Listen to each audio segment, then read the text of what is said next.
Hi everyone, Dean Somerset here. I want to go through an in-depth tutorial on how to do a decent kettlebell swing. Since this is something that's going to be getting worked into your program, I want to make sure you're getting maximum benefit for it. So when we're thinking about how to do a swing, to start, I want you to think about how you're dressed and whether or not you're ready to actually start swinging. I'm going to be wearing shoes, but obviously if you want to get the most benefit out of this one, you want to get as close to the floor as possible, so that way you're not sliding around, and if you got thick-soled shoes or really thick foam in them, it's going to impact your ability to drive out of the hole, especially if you have things that's got like shocks or stability control, motion control. Try to go barefoot as much as possible. I'll go wearing shoes just so that you can see what's going on with the bell and not get confused with my white socks or brown socks, depending on how late in the day it is. Second, you don't want to have anything on your hands or your wrists. So if you have rings on, watches on, anything like that, take them off. Because if you have rings on where you're holding onto the bell, if the bell starts moving, it's going to grind into the ring, and you're going to probably wind up with a little bit of gold rubbing off onto the floor, maybe a diamond or two, so don't want to get into that kind of habit. Worst thing that could happen is you'll actually develop a blister where part of your skin meets into where the ring would be, gets pinched between that and starts actually rubbing, creating friction. So no watches, no rings, no bracelets, no baubles, none of that kind of stuff. For starting with the swing, try to get a weight that's a little bit lower than what you're going to be using as you go into the program. Guys, the standard is typically a 24 kilogram bell. Girls is typically a 16. So to start, when you're learning, guys, drop it down to either a 20 or a 16. Girls down to a 12 or an 8, just so you can get a feel for it, and that way you're not worried about max force production or anything like that. When you're setting up for the weight, the biggest thing you want to think about is making sure that the movement comes from the hips and not from the spine. So when you're moving, you want to think hips back, hips forward. You don't want to think round and up or squatting the movement. So you want to think about the hips doing 99.9% of the work, and everything else is just along for the ride. Setting up for the work, put your hands on your hip, front of your hips, right where your hip bones are, and push back. That's going to be how you set up for the initial break or initial setup position. So you want to think from your hips to the top of your head is one long joint. So you sit back, there's no change of position from here to here when it relates to what your spine's doing.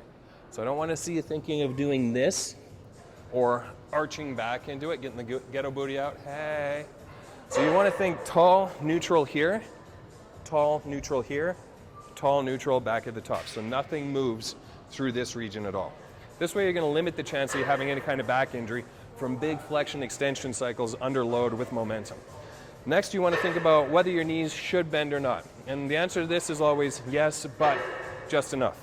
When you bend back, the knees will unlock to allow the hamstrings to glide.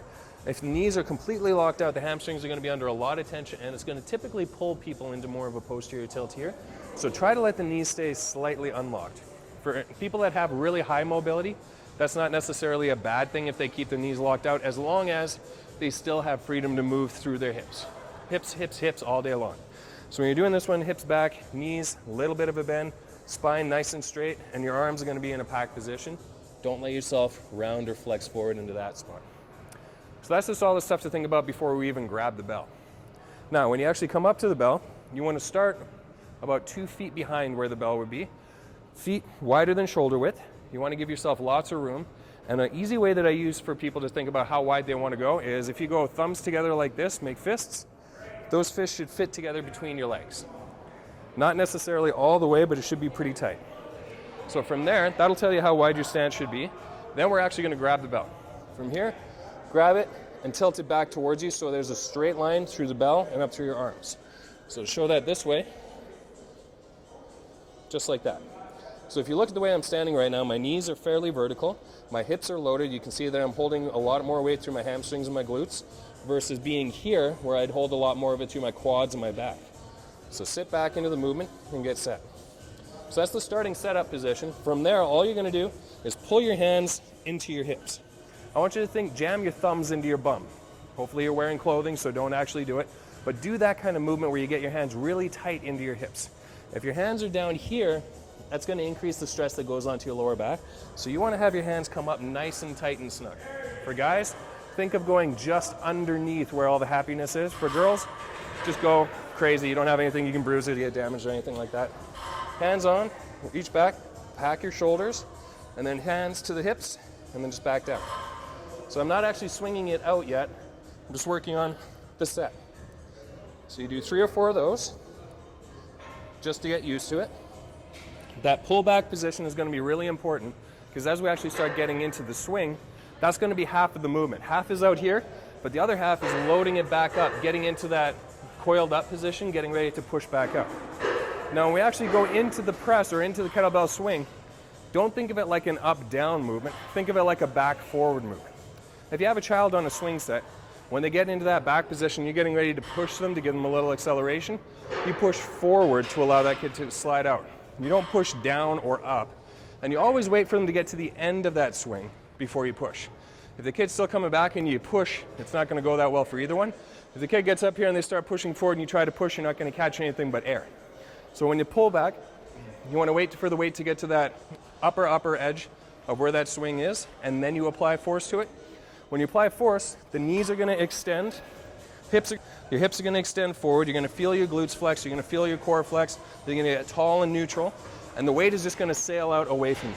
So you're not trying to lift the weight up or pull up with your shoulders, you're just pushing the weight forward, and because it's on a fixed plane of your arm here, it just sails up and comes right back in. So what I want you to think about is that back position here. When you get to the end range, knees and hips extend. So that hip and knee extend just gets you to neutral. So you don't want to pull back on it or pull up or anything like that. Push out, and when you push out, the end position is just going to be neutral, just standing. You shouldn't feel like you have to really pull into it. The weight is going to sail out to about shoulder height, and then you use the weight to come back in. You don't start sitting back into the movement until the weight pretty much gets to your hips, and at that point, you start sitting back. So same thing, think thumbs into your bum. When you're swinging this, you want to think about the handle staying above the height of your knees. So if you're swinging like here, and I start letting the handle drop, that makes it harder for me to gain any kind of elasticity through my glutes, through my hamstrings, through anything that's going to be able to drive, other than through my lower back. Keeping the weight tight to my hips is going to mean that my hips do the work. That makes it an easier process to do the swing with more effort coming from the hips and the hamstrings than from the back. The majority of work from a swing should be coming from glutes, hamstrings. The back is just there to hold everything together. The arms shouldn't feel like they're doing anything. The neck shouldn't feel like it's doing anything. It should all just be linked in, hips and hamstrings. That's it. When you're done a set, you should actually feel a pump through your glutes. If you're feeling it through your back, you know you're doing too much arching through your lower back. Feeling it in your neck and shoulders, you're lifting the weight too much. Feel it in your knees, you're squatting the weight too much. Hands tight to the hips, sit back, drive forward. That's really all there is to doing a swing. So get happy with it, get after it, let's see how well you do. Have a good day.